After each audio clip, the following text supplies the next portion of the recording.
Hello students, myself Arun Gautam. Welcome to Abhijat classes. आज का जो हमारा टॉपिक है वो है एलर्जी।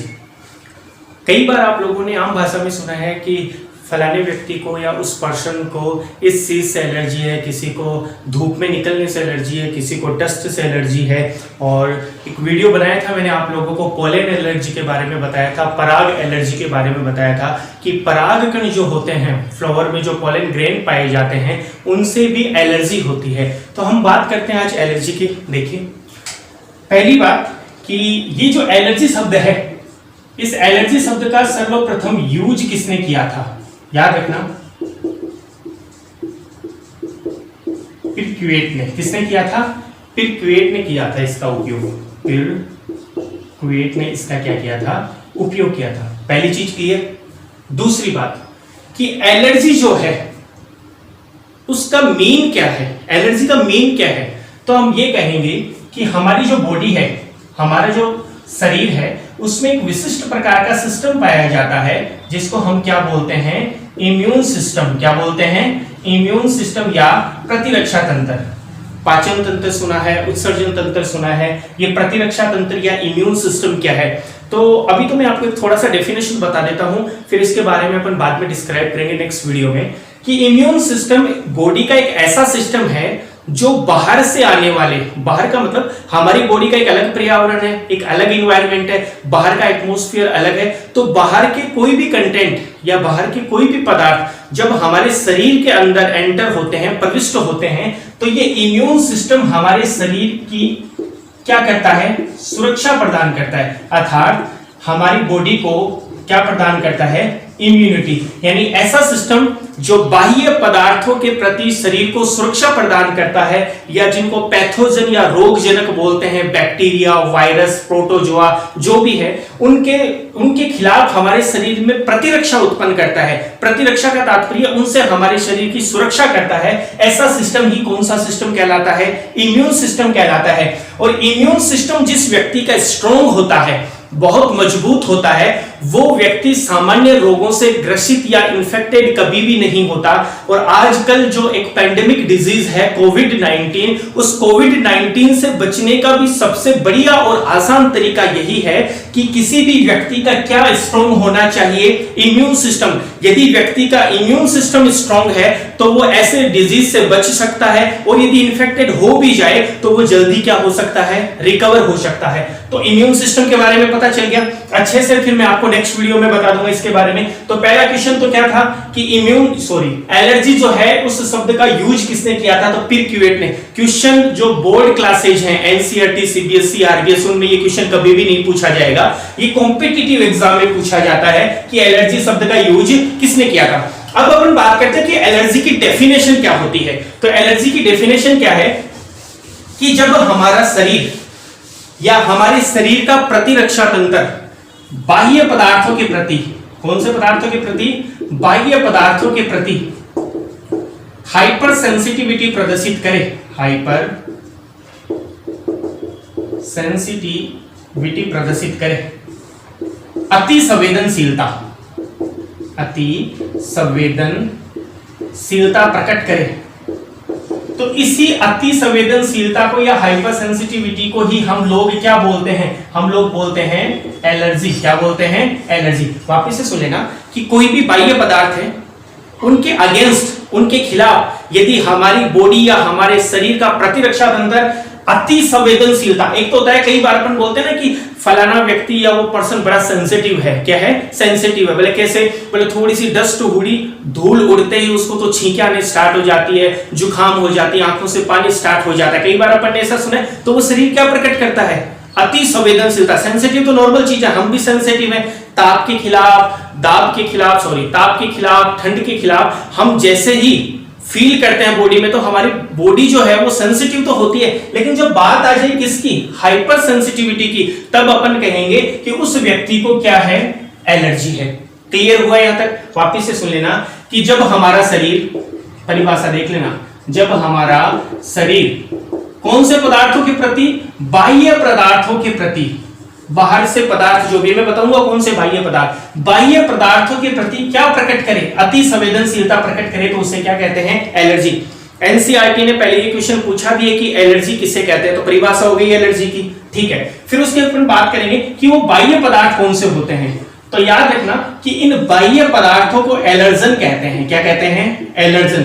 यानी जिस भी पदार्थ से व्यक्ति को एलर्जी होती है या व्यक्ति की बॉडी या उसका प्रतिरक्षा तंत्र अति संवेदनशीलता प्रकट करता है, तो उन पदार्थों को हम एलर्जन कहते हैं। क्वेश्चन नंबर दूसरा बन गया है। पहली क्वेश्चन डेफिनेशन थी, दूसरा क्वेश्चन एलर्जन किसे कहते हैं। तो एलर्जन की परिभाषा क्या होगी कि वे बाह्य पदार्थ जो शरीर में क्या उत्पन्न करते हैं, अति संवेदनशीलता उत्पन्न करते हैं, उन्हें हम क्या कहते हैं? एलर्जन। कौन से पदार्थ आते हैं इनमें? देखो, सामान्यतः कार्बनिक पदार्थ, कार्बनिक पदार्थ के बाद में कुछ विशिष्ट प्रकार के प्रोटीन्स भी हैं जो क्या उत्पन्न करते हैं? एलर्जी उत्पन्न करते हैं। पोलन ग्रेन या कौन से कण? पराग कण। पराग कणों के बाद में किसके कण? धूल के कण। किसके कण?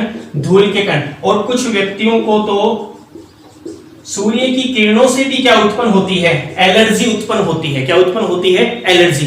तो क्वेश्चन हो गया कि एलर्जन किसे कहते हैं, उदाहरण बताइए। इसके उदाहरण हो गए, ये एलर्जी की क्या हो गई? परिभाषा। अब नेक्स्ट क्या आता है कि यदि किसी व्यक्ति को एलर्जी हो जाए तो बॉडी कैसा रिस्पॉन्स देती है, किस प्रकार की अनुक्रिया प्रदर्शित करती है। तो यदि किसी व्यक्ति को एलर्जी होती है तो पनीली आंखें, पनीली आंखें का मतलब है कि आंखें रेड हो जाती है, उनसे पानी निकलता है। लगातार व्यक्ति को क्या आती है? छींक आती है। व्यक्ति को हो सकता है जुखाम भी रहे। क्या रहे? जुखाम भी रहे। व्यक्ति को क्या स्टार्ट हो जाती है? स्किन के ऊपर खुजली या इचिंग स्टार्ट हो जाती है। तो ये अनुक्रिया है। क्या है? अनुक्रिया है, रिस्पॉन्स है। कौन प्रदर्शित करता है ये अनुक्रिया? हमारा शरीर। किसके प्रति? जब भी हमारे शरीर के संपर्क में क्या आ जाते हैं? एलर्जन आ जाते हैं।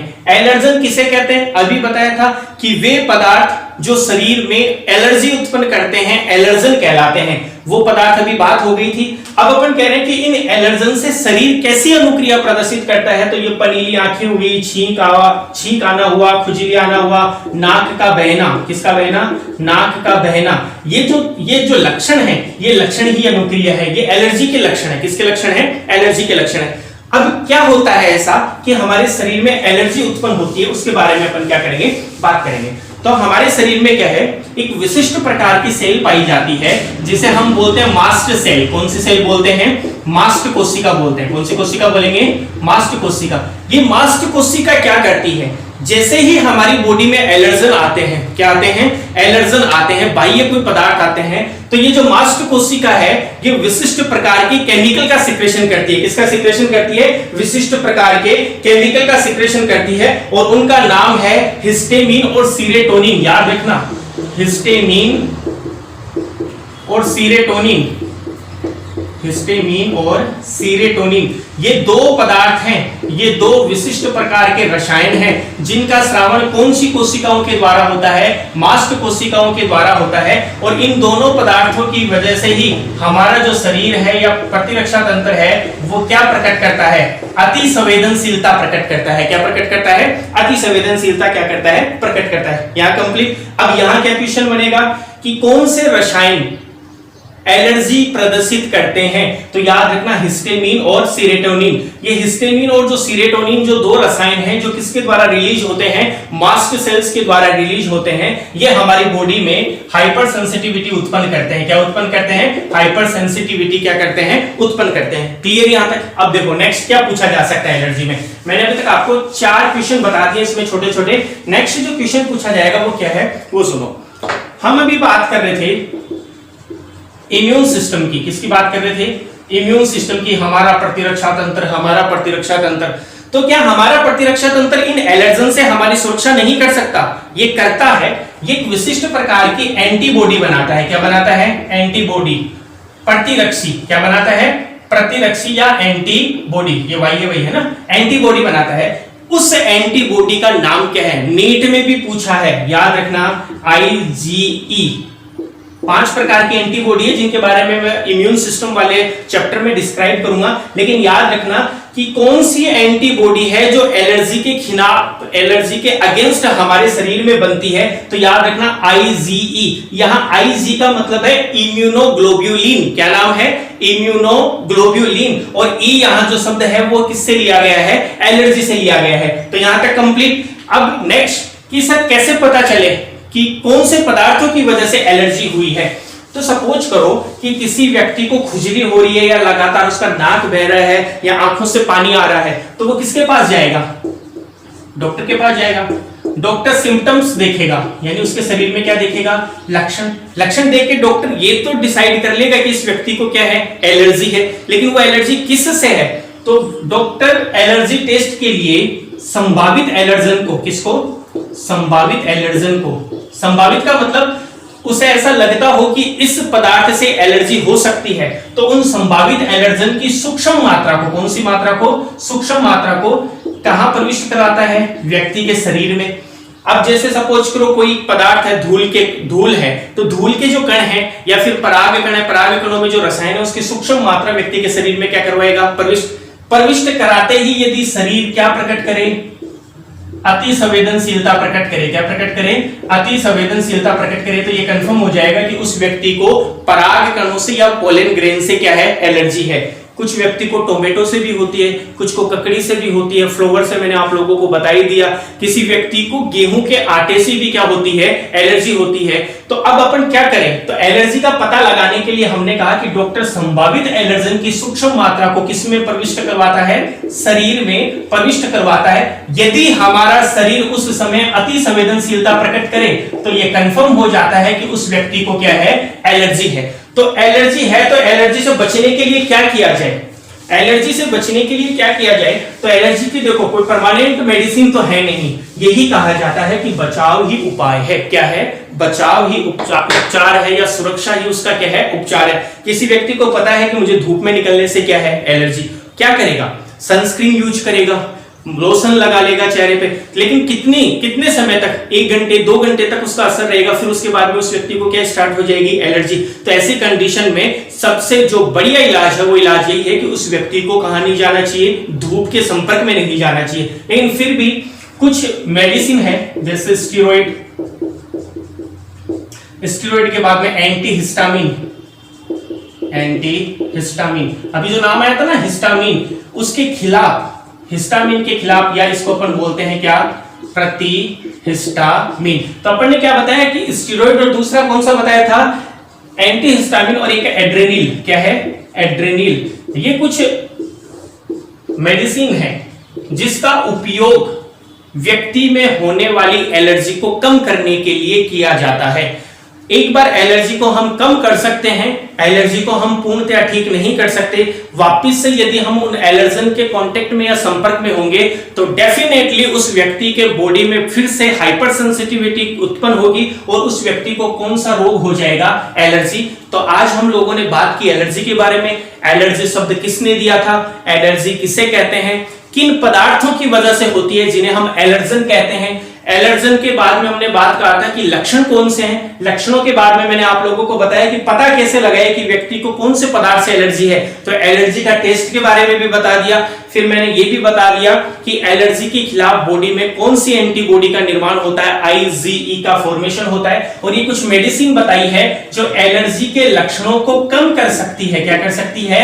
कम कर सकती है। पूर्णतः उसे क्या नहीं कर सकती? ठीक नहीं कर सकती। एलर्जी वाला जो टॉपिक था वो हमारा क्या हो चुका है? कंप्लीट हो चुका है। आई होप अच्छा लगा होगा। शेयर करें, सब्सक्राइब करें। साथ में एक बात और ध्यान रखना है कि कोविड-19 जो पेंडेमिक डिजीज है वो लगातार बढ़ती जा रही है। तो stay home, stay safe. Thank you.